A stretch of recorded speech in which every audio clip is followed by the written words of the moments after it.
Hello friends, मेरा नाम है निखिल शर्मा और आप देख रहे हैं मेरे यूट्यूब चैनल निखिल शर्मा के नाम से। आज हम पढ़ने वाले हैं गाउस का अनुप्रयोग नंबर 4। 3 अनुप्रयोग हम पहले पढ़ चुके हैं। अगर किसी ने अनुप्रयोग नंबर 1, अनुप्रयोग नंबर 2 और अनुप्रयोग नंबर 3 नहीं पढ़ा है तो मैं नीचे डिस्क्रिप्शन में उनके लिंक दे दूंगा, आप पहले जाके उनको देखें, उसके बाद अनुप्रयोग नंबर 4 को देखें। चलो, अनुप्रयोग नंबर 4 में क्या है? गाउस के नियम की सहायता से समरूप आवेशित गोलीय अचालक के कारण विद्युत क्षेत्र की तीव्रता के लिए सूत्र की स्थापना। किसके लिए करें? गोलीय अचालक के कारण विद्युत क्षेत्र की तीव्रता का मान ज्ञात करना किसी भी बिंदु पर। उसमें 3 केस बनेंगे। पहला क्या है? जब बिंदु पृष्ठ के बाहर स्थित हो, जब बिंदु कहां पर स्थित हो? पृष्ठ के बाहर स्थित हो। दूसरा पॉइंट क्या बनेगा? जब बिंदु पृष्ठ पर स्थित हो। दूसरा पॉइंट क्या बना? जब बिंदु कहां पे स्थित हो? पृष्ठ के ऊपर स्थित हो। और तीसरा पॉइंट क्या बना? जब बिंदु पृष्ठ के अंदर स्थित हो। तो यहाँ पे 3 केस बनेंगे। पहला केस है जब बिंदु पृष्ठ के बाहर स्थित हो, दूसरा पृष्ठ के ऊपर स्थित हो, और तीसरा केस क्या बनेगा? जब बिंदु पृष्ठ के अंदर स्थित हो। 3 केस बनेंगे। तो इसमें सबसे पहला केस क्या है? पहला स्थित जब बिंदु पृष्ठ के बाहर स्थित हो। बाहर स्थित होगा तो उसके लिए हम सबसे पहले करेंगे एक आवेशित गोलीय अचालक। एक गोलीय अचालक है, उसकी त्रिज्या हमने क्या मानी है? स्मॉल आर से दर्शाया गया है। उसके बाद हमने इस पॉइंट ओ से, कहां से? पॉइंट ओ से कैपिटल आर दूरी पर एक पॉइंट पी माना है, जिसमें क्या करना है? विद्युत क्षेत्र की तीव्रता का मान ज्ञात करना है। अब हमें पता है जब भी हम गाउस के नियम की सहायता से विद्युत क्षेत्र की तीव्रता का मान ज्ञात करते हैं तो सबसे पहले क्या करते हैं? एक बंद पृष्ठ की कल्पना करते हैं, जो कि हमने ये दर्शा रखी है। ये बंद पृष्ठ की कल्पना कर लिया हमने। उसके बाद क्या करेंगे? गाउस के नियम की सहायता से हमारे पास फाई क्या आ जाएगा? विद्युत फ्लक्स क्या आ जाएगा? फाई बराबर summation q upon epsilon not. ये गाउस के नियम, हमने गाउस का नियम पढ़ा था, उसमें बताया था कि विद्युत फ्लक्स क्या होता है? फाई बराबर summation q upon epsilon not. उसके बाद हमारे पास समेशन q क्या है? समेशन q क्या होता है? जितने भी हमारे पास आवेश है उन सभी का योग क्या होता है? Summation q। तो हमारे पास यहाँ पे आवेश क्या है? एक ही आवेश है, तो इसलिए समेशन q की जगह क्या आ जाएगा? q आ जाएगा। तो यहाँ पे समेशन q की जगह हम क्या लिख देंगे? q लिख देंगे। फाई बराबर q अपॉन एप्सिलॉन नॉट, और ये क्या हो जाएगी? Equation number 1। अच्छा, अब हम क्या करेंगे? बिंदु P के ऊपर एक अल्पांश भाग dA की कल्पना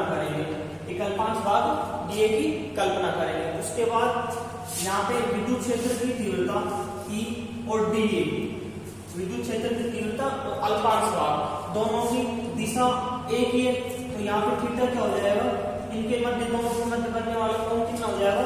थीटा बराबर हो जाएगा 0 डिग्री हो गया, क्योंकि dA की दिशा और विद्युत क्षेत्र की तीव्रता की दिशा दोनों क्या है? एक ही दिशा में। तो थीटा बराबर क्या हो जाएगा?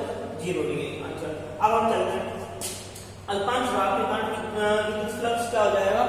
फाई बराबर बंद समाकलन E vector dot dA vector हो गया। E vector dot dA vector. अब यहाँ से हम वेक्टर हटाएंगे तो एक कोस आएगा, कोस थीटा। तो फाई बराबर क्या हो जाएगा? बंद समाकलन E vector dot dA cos theta. हमने पहले बताया था थीटा की वैल्यू क्या है? यहाँ पे 0 डिग्री है, तो यहाँ पे कोस थीटा की वैल्यू क्या हो जाएगी? 0। कोस 0 की वैल्यू क्या होती है हमारे पास? 1। कोस 0 की वैल्यू 1 होती है। तो यहाँ पे क्या करेंगे? फाई बराबर हमने क्या कर दिया? ये था हमारे पास, इसको बाहर ले लिया, समाकलन से बाहर ले गया हमने। तो ये क्या हो जाएगा? फाई बराबर E बंद समाकलन dA। और हमारे पास dA क्या है? जो dA है ये क्या है?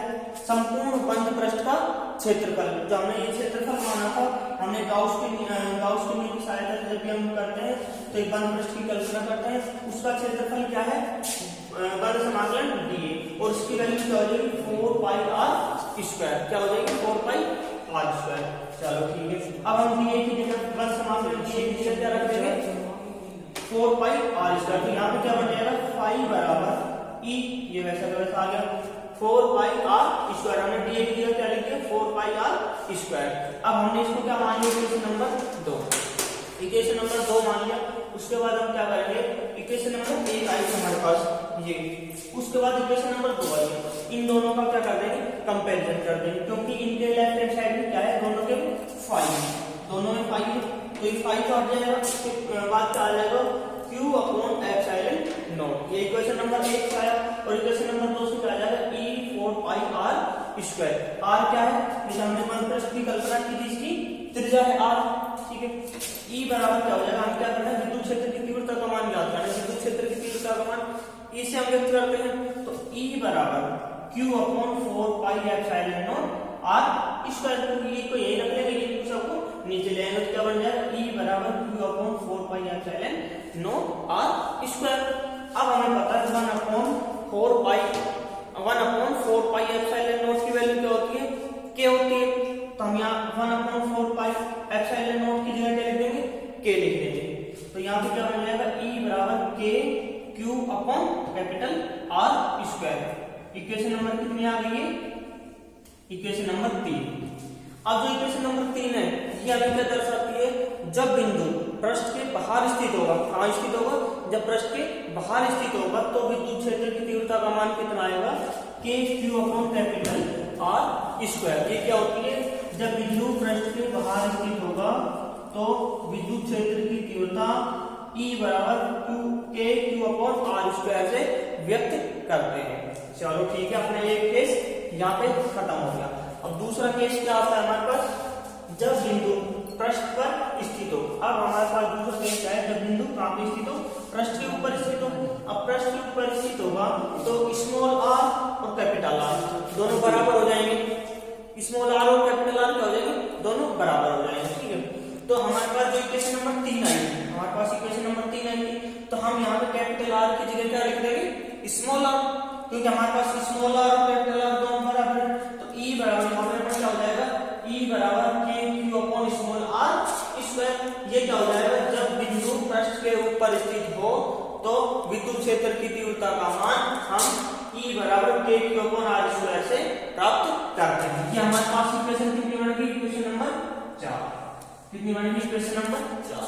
चलो हमारे पास दो केस खत्म हो गए। पहला केस क्या था, जब बिंदु पृष्ठ के बाहर स्थित हो, उसके लिए समीकरण ये आ गई E बराबर k Q upon capital R square. और जब बिंदु पृष्ठ के ऊपर स्थित होगा तो हमारे पास क्या इक्वेशन आएगी, E बराबर k Q upon R square. ये इक्वेशन कौन सी होगी, नंबर 4। अब तीसरा केस हमारे पास क्या आता है, जब बिंदु पृष्ठ के अंदर स्थित होगा। जब बिंदु कहाँ स्थित होगा, ये देखो डायग्राम में, जब बिंदु कहाँ स्थित होगा, पृष्ठ के अंदर। ये पूरी की जो हमने जो आवश्यक अचालक गोलीकोण का उसकी त्रिज्या क्या है, स्मॉल r, और हमने जो बंद पृष्ठ की कल्पना की है उसको क्या है, r कैपिटल R से व्यक्त किया है। उसके बाद अब क्या है, जब बिंदु पृष्ठ के अंदर स्थित होगा तो क्या होगा, फाई बराबर summation Q upon epsilon not. ये विद्युत फ्लक्स की परिभाषा में आया गाउस के नियम से, फाई बराबर summation Q upon epsilon not. Equation number होगी इक्वेशन नंबर 1।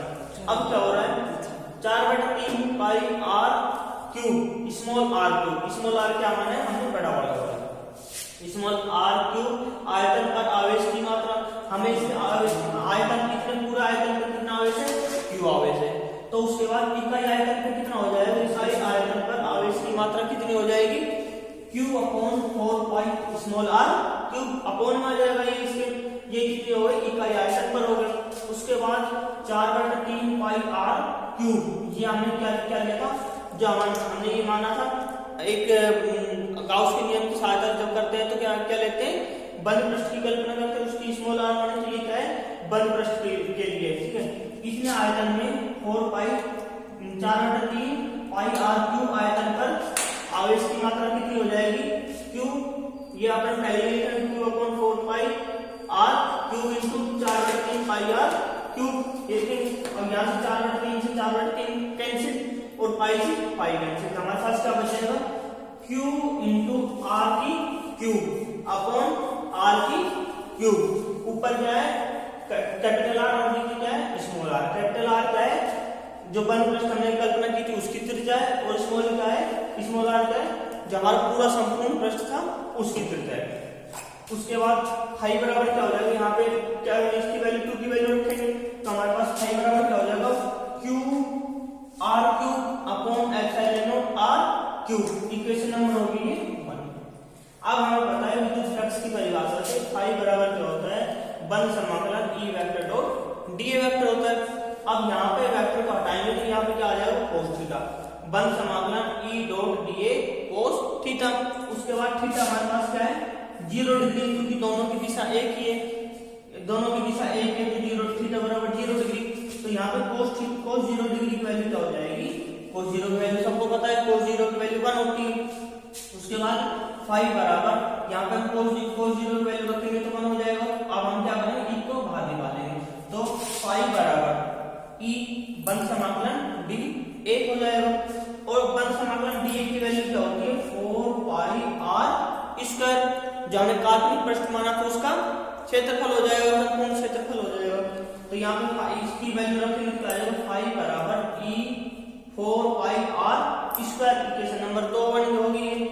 अब इक्वेशन नंबर 1 और 2 की क्या कर लेंगे, कंपैरिजन कर लेंगे।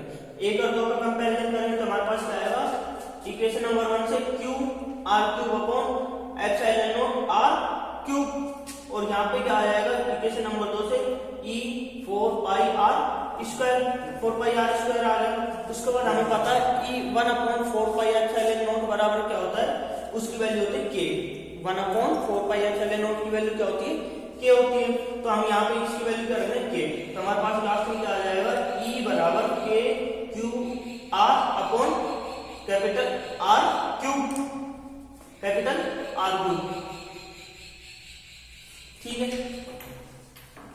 उसके बाद 1 अपॉन 4 पाई एप्सिलॉन नॉट बराबर के, तो यहाँ पर हमने की वैल्यू रखी ई बराबर के Q R upon capital R cube आ गया।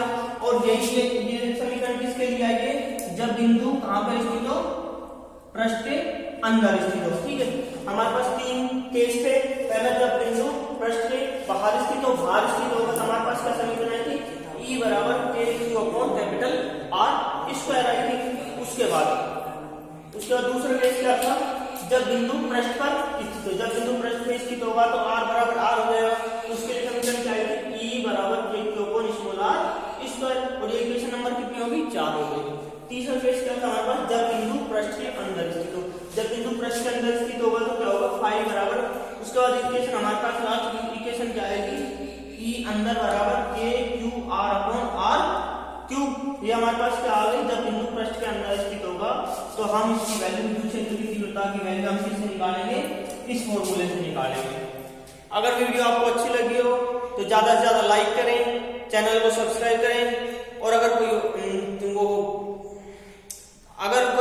आपको क्वेश्चन पूछना हो तो मेरे कमेंट बॉक्स में लिख के मुझसे क्वेश्चन भी पूछ सकते हैं। Thank you.